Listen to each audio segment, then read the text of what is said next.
નમસ્કાર દર્શક મિત્રો, હું છું કુંતલ પડ્યાર. ફરી એક વખત સ્વાગત છે આપણું આપણી પોતાની ચેનલ કુંતલ કુકિંગ ટેલ્સમાં. ફ્રેન્ડ્સ, આપણે આજે જે રેસીપી બનાવવા જઈ રહ્યા છીએ એના વિશે કોઈ પણ જાતનું ડિસ્કશન કરીએ એ પહેલાં તો આપ સૌને રામનવમીની ખૂબ ખૂબ હાર્દિક શુભકામનાઓ. ફ્રેન્ડ્સ, રામનવમી એટલે આપણા જે હિન્દુ સનાતન ધર્મમાં જે પ્રમુખ દેવતા કહેવાય ભગવાન રામ, એનો જન્મદિવસ માનવામાં આવે છે અને આ તહેવારનું એનામાં ખૂબ જ મહત્ત્વ હોય છે. એટલે જ તો આ તહેવારમાં આપણે બધા વ્રત અને ઉપવાસ રહેતા હોય છે. ઉપવાસની વાત આવીએ તો ફરાળી વાનગીઓ તો કેમ જ ભૂલાય, અને ફરાળી વાનગીઓમાં પણ જેને કહેવાય ને કે ફરાળી વાનગીઓની રાણી એ છે ફરાળી પેટીસ. એનું ડિસ્કશન કરવું તો કેમ ભૂલાય. આપણે ઘણી વખત ઘરમાં પેટીસ બનાવતા હોઈએ છીએ, પણ આપણી દર વખતે સેમ જ ફરિયાદ હોય છે કે ગમે એટલા મસાલા નાખવો, ગમે એટલી પ્રિપરેશન કરો, પણ કંદોઈને એવી પેટીસ બનતી નથી. ચાલો, હું આજે તમારા માટે લઈને આવ્યો છું કંદના હાથે બનતી ફરાળી પેટીસ. ફ્રેન્ડ્સ, પેટીસ બનાવવામાં સૌથી પહેલાં તો આપણે પેટીસનું જે આઉટર લેયર હોય છે એ બનાવવું પડે. તો એના માટેના ઇન્ગ્રીડિયન્ટ્સમાં મેં સૌથી પહેલાં તો જે બાફેલા બટાકા હોય, 2 મીડિયમ સાઇઝના બાફેલા બટાકા હોય એ લીધા છે. ત્યારબાદ 1 ટીસ્પૂન જેટલું જીરું, પટાટો સ્ટાર્ચ અને સિંધાળું નમક. તમે અહીંયા રેગ્યુલર સોલ્ટનો પણ યુઝ કરી શકો છો, બટ આ ડિશ ફરાળી છે એટલે મેં અહીંયા સિંધાળું નમક લીધું છે. ત્યારબાદ એક મોટા બાઉલમાં આપણે જે આ ચારેય વસ્તુઓ છે એને મિક્સઅપ કરી લેવાની. તો એમાં સૌથી પહેલાં તો જે બટાકા છે, ત્યારબાદ પટાટો સ્ટાર્ચ, ત્યારબાદ 1 ટીસ્પૂન જેટલું જીરું એન્ડ લાસ્ટમાં સિંધાળું નમક. એ તમારા ટેસ્ટના અકોર્ડિંગ લેવાનું છે. ત્યારબાદ આ દરેક વસ્તુને આમ હાથેથી જ મિક્સ કરી લેવાની છે. તેમાં સૌથી પહેલાં તો જે આ બટાકા હોય છે એને આ રીતે હાથેથી મેશ કરી લેવાના. પટાટો સ્ટાર્ચની વાત કરીએ તો ઘણી વખત એવું હોય છે કે પટાટો સ્ટાર્ચ ઇઝીલી અવેલેબલ મળતો નથી, તો તમે એના ઓપ્શનમાં સિંગોડાના લોટનો પણ યુઝ કરી શકો છો.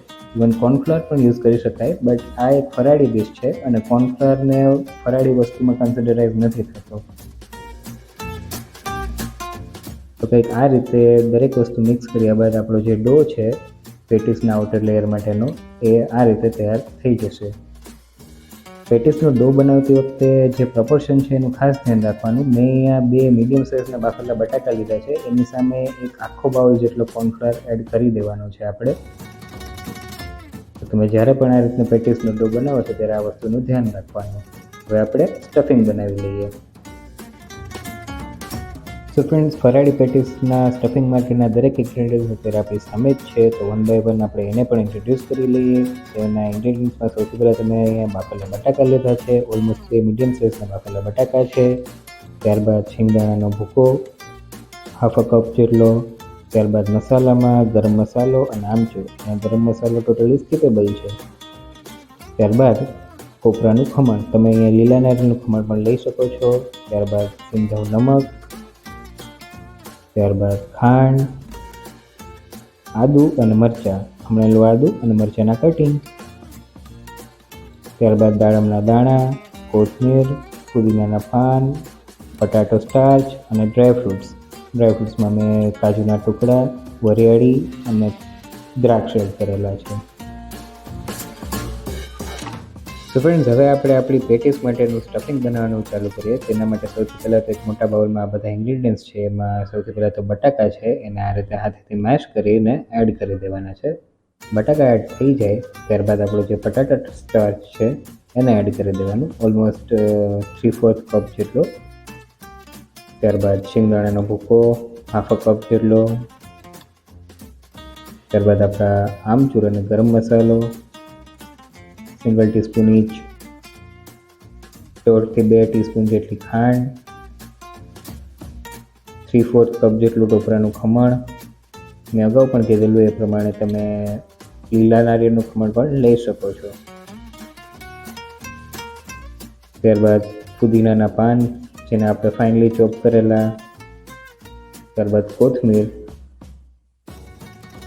આ બંને વસ્તુ 1 ટેબલ સ્પૂન જેટલી એડ કરવાની છે. ત્યારબાદ આપણું જે સિંધાવું નમક છે એને પણ તમારા ટેસ્ટ મુજબ એડ કરવાનું છે. સિંધાવું નમક એડ કર્યા બાદ આપણે દાડમના દાણા, એનાથી ટેસ્ટમાં પણ એકદમ ક્રન્ચીનેસ જેવી ફિલિંગ આવશે અને પેટીસનું ટેક્સચર પણ સરસ લાગશે. ત્યારબાદ આદુ અને મરચાંના કટિંગ્સ, ત્યારબાદ લાસ્ટમાં આપણા જે ડ્રાયફ્રૂટ્સ હતા એને એડ કરી દેવાના છે. આ દરેક વસ્તુ એડ કરી દીધા બાદ આપણું જે આ મિક્સચર છે પેટીસનું સ્ટફિંગ છે એને પ્રોપરલી મિક્સ કરી દેવાનું છે કંઈક આ રીતે. સો ફ્રેન્ડ્સ, કંઈક આ રીતે આપણા જે બધા ઇન્ગ્રીડિયન્ટ્સ છે એને મિક્સ કરી અને સ્ટફિંગ માટેનો એક ડો આપણે પ્રિપેર કરી દેવાનો છે. તમે જોઈ શકો છો એ પ્રમાણે આપણો ડો છે એ ઓલમોસ્ટ રેડી થઈ ગયો છે. હવે આપણે એના બોલ્સ વાળીશું. આ રીતે ડો રેડી થઈ જાય એટલે એમાંથી મીડિયમ સાઇઝના આપણે પેટીસ માટેના સ્ટફિંગના બોલ્સ વાળી લેવાના. જો આ સ્ટફિંગ તમને હાથમાં વધારે પડતું સ્ટિક થતું હોય તો તમે આ રીતે થોડું ઓઇલ હાથમાં લઈ એના બોલ્સ પાડી લેવાના.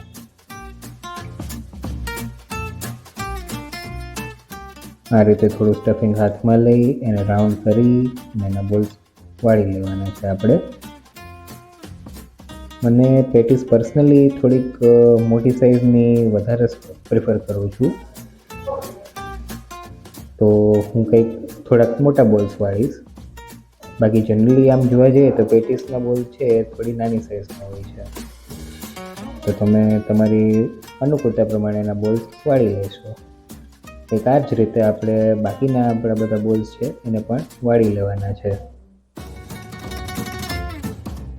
સો ફ્રેન્ડ્સ, તમે જોઈ શકો છો આપણા પેટીસ માટેના બોલ્સ છે એ વળાઈ ગયા છે.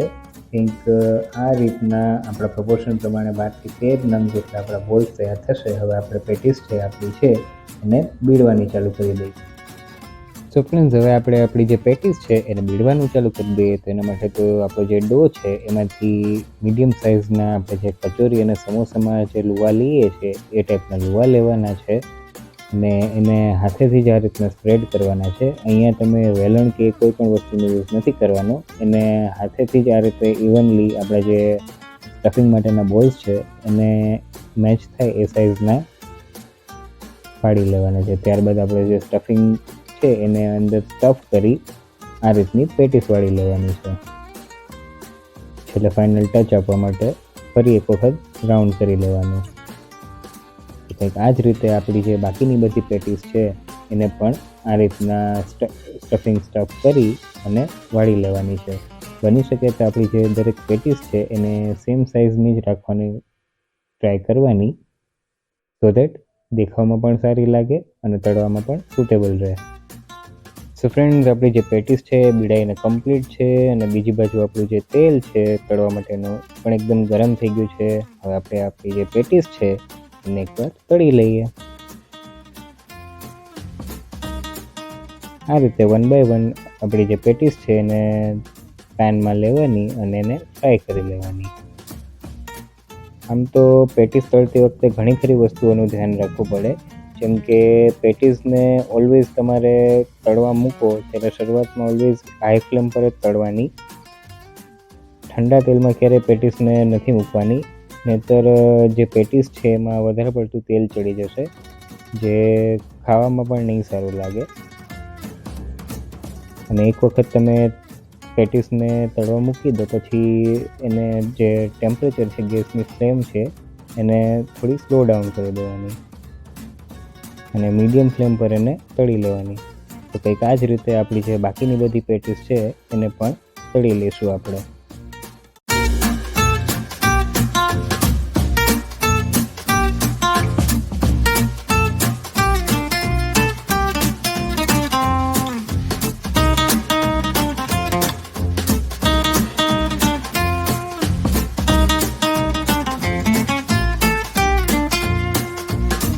સો ફ્રેન્ડ્સ, તમે જોઈ શકો છો આપણી કુરકુરી કરારી ને ક્રિસ્પી એવી ફરાળી પેટીસ એકદમ રેડી છે આપણે સર્વ કરવા માટે.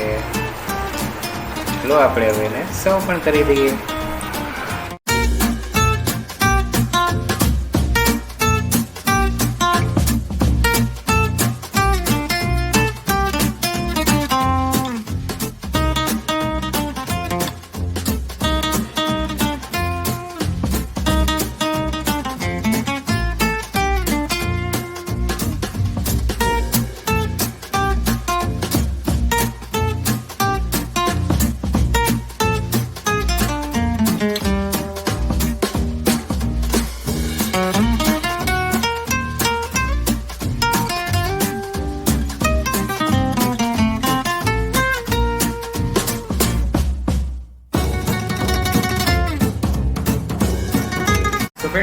હતી આપણી આજની રેસીપી ફરાળી પેટીસ અને ફરાળી કટલેટ. એક મિનિટ, મેં તમને ફરાળી કટલેટ કહી તો દીધું, પણ ફરાળી કટલેટ કઈ રીતે બને છે એ તો નથી કીધું. તો જો તમે એ જાણવા માંગતા હોય તો મને કમેન્ટ સેક્શનમાં જરૂરથી લખીને જણાવો. આ જ રીતે હું ફરાળી કટલેટ કઈ રીતે બને છે એની રેસીપી પણ તમારી જોડે શેર કરીશ. તો ફ્રેન્ડ્સ, આ હતી આપણી આજની રેસીપી. તમને કેવી લાગેલી છે અમને અમારા કમેન્ટ સેક્શનમાં જરૂરથી જણાવજો. જો વિડીયો ગમ્યો હોય તો એને લાઈક અને શેર પણ જરૂરથી કરજો. જો હજુ સુધી તમે મારી ચેનલને સબસ્ક્રાઈબ નથી કરેલી તો ચેનલને સબસ્ક્રાઈબ જરૂરથી કરજો. મળીએ આપણા નેક્સ્ટ વિડીયોમાં. ત્યાર સુધી જય હિન્દ.